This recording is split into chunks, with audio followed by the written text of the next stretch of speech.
It's just being a paranoid Patty. Everything's fine. Just kidding. Everything's good here. We're fine. All right, the first few things you're going to need to do when you install a new monitor, go ahead and right-click, go to Display Settings. I told you guys, I am super skilled when it comes to damaging my drywall. So awesome quality. It's going to simulate what it was like to watch YouTube back in 2008. So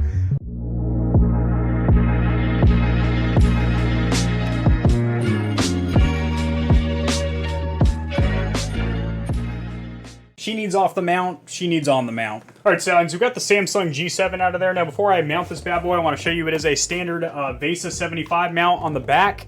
And there are also the slots if you want to use the included stand, which, like I said, did feel rather premium. So I'm actually just going to use the display port that I had for the Samsung monitor, as it is already routed and everything. Obviously, I will have to get this power cable out of there. They might output the same voltage and wattage and everything, but obviously I don't really want to mix and match different components from different manufacturers, so I'm going to get that out of there right now. So I'm just going to use the same 4 screws that I did to mount my... So I'm going to use the same 4 screws that I used to mount the Samsung monitor. I got to be careful. One of these is actually dangerously close to getting stripped, and that would be a bad day. Now, I did wish that the Pixio monitor over here did include a little baggie of screws, so that way you know that they're the exact length for the actual wall mounting ports on the back. Now, I did just go through the packaging again. I did not find any other instruction manual besides that quick start sheet, and I didn't find a little bag of hardware, so that's quite interesting. So one thing I do recommend you guys picking up, this makes your life a whole heck of a lot easier, is one of these little blocks here. It helps you magnetize or demagnetize your tools, so even if you do not have a magnetized tip screwdriver, you run it through here a couple of times, just shove her in and out a few times. The faster the better, is magnetize your screwdriver tip. I wasn't born with 3 hands, just 3 legs. You know, being able to hold up a monitor, granted it's not very heavy, I have been hitting the gym here recently, but you know, being able to hold a monitor and then hold a screw and then a screwdriver, you need like 4 hands. As we're now, I can kind of just hold the monitor up to the hole and then screw in. It's a lot easier. So there is one of those linked in the description below. In case I forget, one of you guys drop in the comment section, hey dum-dum, you forgot to link that little block. I'll put it in there. All right, Stallions and Stallionettes, I got her mounted on the wall over here, and as you can see, my top monitor is actually covered by this monitor, not to mention there is a bit of a gap here, so I'm actually gonna go ahead and relocate the wall mount down about 1.5 to 2 inches, and I shouldn't need to raise the top monitor up, but if I do, one of my favorite pastimes and something I'm very good at is destroying my drywall by drilling several holes that I don't need into my walls. Good thing I'm a homeowner, because my landlord would not appreciate this. We're going freehand here, vlog style, with the internal microphone of the camera. So awesome quality. It's going to simulate what it was like to watch YouTube back in 2008. So I am actually going to have to cut into my panel back here. You guys get a nice little behind the scenes of the perfection of my setup over here, you know, scratched up wall and whatnot. But you know, this looks good though when I'm recording like that. So I do strongly recommend these wall panels. I will have these linked in the description below as well. They're actually just plastic, and you can actually cut them with like scissors. I do have a Dremel tool, but I don't really feel like busting that out right now, so I'm just gonna use these scissors here. Don't be looking at my cakes, ladies. Bam. Easy day, right? And they look phenomenal. They have other patterns and colors too, so if you want one that's like wood grain, or you want one that looks like stone or brick, they have those too, which I think would look super sick, kind of simulate like a New York loft style with exposed beams in your game room and some brick and wood. That would look cool. For me, I'm kind of going with that ultra sleek, modern, white, sterile look, but you know, to each his own. Another thing that's very important, so not only you're not wasting your time and drilling a bunch of holes that aren't going to do anything, I do recommend using a stud finder to make sure, well, there is an actual post or stud that you're drilling into, especially if it's a heavy poster, picture, or definitely a monitor or TV mount. Now, on top of that, these will both indicate if there is an electrical line right where you're drilling into. If you're a little bit nervous about drilling in a screw this long into your wall, you can also go to your breaker box and cut the power. I do actually recommend doing that.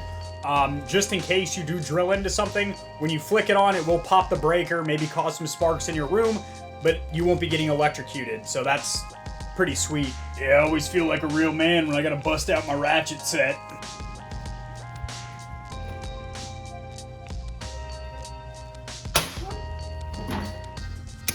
So I actually did cut power just to be safe, because both of my stud finders over here were actually indicating that there may or may not be an electrical wire back there. However, I'm already drilled in right here, and this is really close to a window and also very far from a power outlet, so I don't think there's any wires running through there. I guess I'll find out, but just to be safe, I cut the power anyway. And you might be wondering, well, I mean, your speakers are still illuminated and your modem is still illuminated.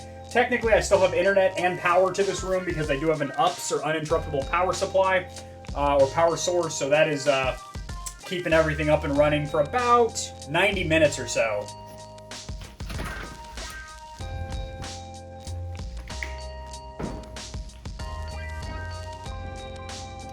You guys want to hear some really dumb stuff about how my paranoid brain functions and my anxiety and everything? I thought I heard some kind of sizzling or crackling, some kind of, electrical issue, maybe sparks flying off this thing or something when I flipped the breaker. But really what I was hearing was my faders or sliders on my Go XLR.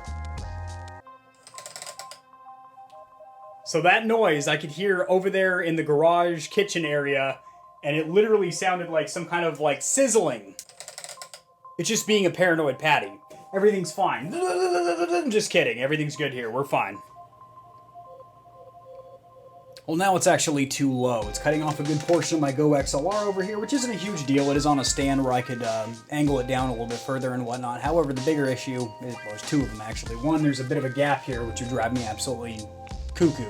And two, this isn't centered at my eye level, so obviously I can adjust it horizontally to get it to where I'm dead center with the screen. But vertically, you want the dead center of your eye pretty much to be, right now my eye level is right about here. So if I lift it up about an inch or so, which if I push this back further, it actually can lift up a little bit more.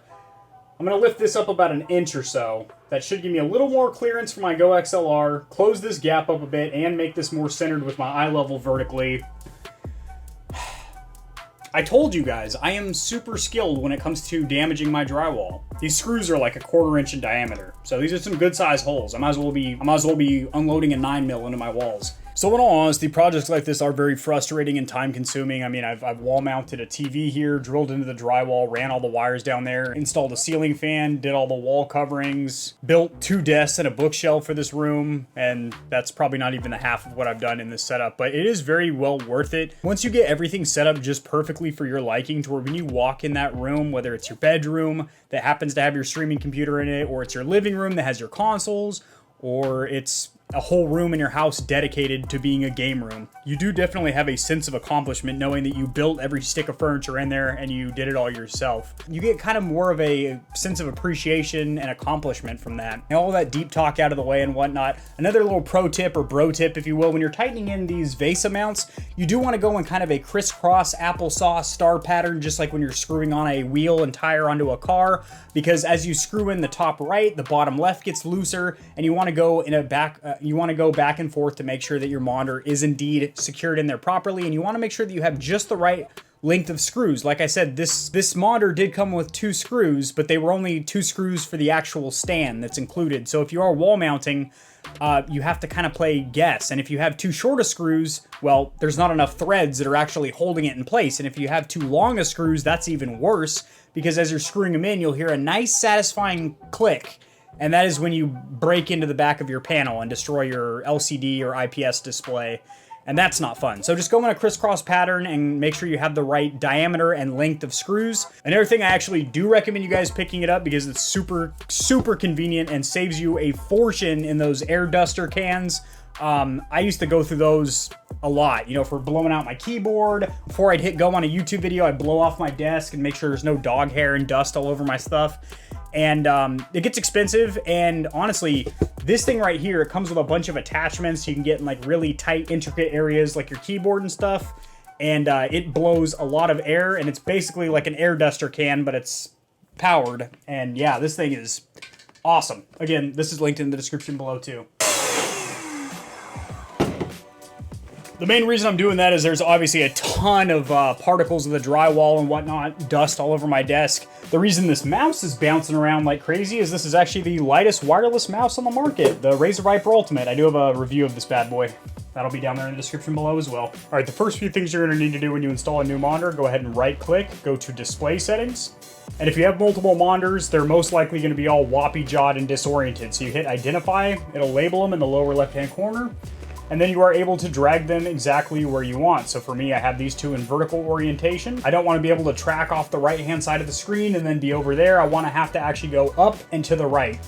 to get over there to the television. Once you have these in the orientation or shape that you would like, go ahead and hit apply. It will be right here. The next thing you need to do is select your primary monitor, the one you're going to be gaming on, and the one that you want to have your toolbar and all of your Windows accessories, all your window controls on. So for me, that is this monitor right here. This is going to be my primary. So you're going to click on that one and then check this box that says make this my main display. That will put all of your Windows controls down here. And also whenever you launch a game or an application, it will automatically default to your primary monitor. The next thing you want to do, and this is absolutely critical because a lot of people buy a 144, 165, 240 hertz monitor and forget to actually activate the high refresh rate. So you go over here to advanced display settings. And then currently right now my refresh rate is at 60. And as you can see, I got 144, 165, 120. I'm gonna go ahead and select 165, that is the maximum. Keep these display settings, yes, keep changes. And now as I move my mouse back and forth, I can tell even on the main menu here, even on the desktop, that my mouse is much more fluid than before. I mean, 160, that's more than double the standard, the 60 hertz. Also, you do want to make sure if it's an HDR display that is displaying here. This is an SDR, standard dynamic range monitor. That's totally fine. Also, make sure that this is your native resolution. This is a 1440 monitor, so it is actually showing 1440. The next thing you want to do, let's go ahead and close this down for now, is right click and go to NVIDIA control panel. Now, if you have an NVIDIA GPU, so a 20 series, maybe a 3080, you're going to have this here. And what I would recommend doing, and if you want to get a little more in depth with this, I do have a separate tutorial where I literally go through this entire control panel here, helping you guys get set up with your GPU and all of your monitors. But for now, would be right down here in digital vibrance. You want to make sure you select your new monitor. It's at 50% by default. I recommend cranking that up to about 60%. That'll make your colors look a little bit more rich and vivid without looking washed out or like Fortnite, where everything is just overly saturated. So hit apply. Alrighty, Stallions, I got you pulled up on my monitor over here for a couple of reasons. I'm going to share my screen over here. I realized the over-the-shoulder view wasn't really giving you guys a very clear picture of what I was doing. Go ahead and right-click over here to display settings. Then you're going to go hit identify. It's going to show you in the bottom left-hand corner of all your monitors which one you are looking at. You are going to drag and drop. Once you have them in the orientation that you want. Oh, that's not what I want. Oh, geez. Oh, boy. We'll just go ahead and cancel because I have them the way I want them. Night light over here, basically what this is a blue light filter so your body can produce more natural melatonin. Basically around 3 hours prior to bedtime, you want to turn your cell phone and your tablet and your laptop and your desktop and whatever else you have around the house to a blue light mode. I am not doing that. I have 3 lights blaring on me right now because I'm a YouTuber and I don't mind sacrificing sleep. Scale and output, leave that at the recommended unless for some reason you're hard of sight and you need font and images blown up a little bit. Display resolution, I would recommend going at the highest native resolution available. For this monitor, it is 1080. Why is it 1080? Well, because I'm on my secondary monitor up here. Let's choose the primary right here. If I'm talking fast, I'm trying to get through this video. Down here, 1440p. That is the highest resolution of this monitor. Now, this is my main monitor, so I have this checked right here, and that will make it to where all of these Windows controls, this control panel down here, Windows Start over there, and any games or apps I launch will automatically default to this monitor. Which monitor should you make your main display? I've gotten this question a lot in the past. It's really quite simple. What monitor has the best resolution and the highest refresh rate? That should be your biggest that should be your primary monitor. Even if you have a monitor that is bigger because you have an old television that you've repurposed. For example, my third monitor is a 40-inch TV that I've had for like 7 or 8 years. I ain't gaming on that. It's only 30 hertz, 1080p. Highest refresh rate, best resolution. Don't worry about the size. Make that your main display. Next, you're going to come right here to advanced display settings. You are going to make sure that you do have your maximum refresh rate selected. This is very important. People buy these expensive monitors and leave it at 60 hertz, and then they're like, I can't tell a difference. Oh, it's a marketing gimmick, a high refresh rate monitor. No, it's because you wasted your money because you didn't change the setting here. If you do have a HDR monitor, you will want to make sure that that is being displayed here. If not, I will have a separate video going over how to set up HDR for specific applications and games, because not all games actually support HDR. So even if you have an HDR monitor, it's still displaying in SDR, just so you guys know that. And then if you do have multiple monitors, as I do, you will be able to adjust settings for them individually from here. The next thing you want to do is right click and go to NVIDIA control panel. You will only have this option if you have an NVIDIA GPU. If you do not, AMD also has a very similar program for their GPUs. You should have all of your monitors and TVs, whatever you use to display video from your PC, have that plugged into the back of your GPU's ports. Do not plug into your motherboard's HDMI or, well, DP if it has that. Don't plug into your motherboard. You want to plug into your GPU because you will have the highest graphical fidelity and the most control of it as well. And as you can see, it is also showing here again kind of a second layer of confirmation. It is at 165 hertz. Now the next thing I would recommend is coming down here to adjust desktop color displays, select the monitor that you are trying to set up, and crank up the digital vibrance from the standard, which is 50, up to about 60 or 65, depending on your monitor. Too high, and it'll look like Fortnite. It'll look super duper colorful and, you know, cartoonish and not natural or organic as the image was meant to be seen. But 60 or so makes colors look a little bit more rich and vibrant. And that's pretty much it. That is the baseline of what you need to do when you get a new monitor. Just settings that you need to immediately do to make sure that you are up and running. Did you guys enjoy this vlog style of video? This is very different than my usual style of content. So if you guys did enjoy this, please let me know that. You can do that two ways. One, liking the video. If I see there's a fair amount of likes on this video, I'll know people actually dig the vlog style, a little bit more real and not, you know, super edited and YouTubed out, more of just like, you know, me going freehand with my cell phone and stuff like that, and kind of getting a behind the scenes of like, oh, my room really isn't as magical and pretty as it really looks. It's actually just totally fucked up normal room. The second way would be dropping a comment down there saying, vlog style cool, or looks good, man, or you stimulated me, Kevin, or wow, your content really tickles me in the gamer nether region, or something like that, so I know that you enjoy the content. Now, if you really enjoy my content, there is a join button. Now, what exactly that does is unlock a handful of perks for members only. Basically, you get access to my videos 24 hours early. You get a discount in the merch store. You also will get a zip file emailed from me with a Gamer Heaven wallpaper for your desktop and a bunch of other goodies. I'm gonna have a separate video going over basically all the tiers of membership and what comes with that on this channel here. That is gonna bring this video to a close, but tomorrow we will open with another video, not our legs. And it is going to be very stimulating because I have some really fun stuff planned for us. Like legitimately, some really cool unboxings and some really good projects in the pipe, in the working, in the hopper, if you will. PC build, maybe? Maybe case swapping that pre-built that catches so much flack in my game room over here, considering I'm usually praising building PCs over buying a pre-built. Guys, we're in unprecedented times here. We haven't been in a pandemic situation like this since the 1920s. The easiest way to get a graphics card right now, i.e. a 3080 or 3090, besides going through a scalper or building your own bot or script program, is to buy a pre-built. I've been catching a lot of flack about the Alienware over here. I don't know why people are so concerned about my PC, but weird. I will see you guys in tomorrow's video because I upload daily. That hasn't been an accurate statement here recently. I have missed a couple days here and there, but I have had a jam-packed full schedule. That really isn't an excuse though. You know, full-time job aside, school aside, YouTube needs to be a primary focus, so it's going to be. It's going to do it, guys. I will see you in tomorrow's video.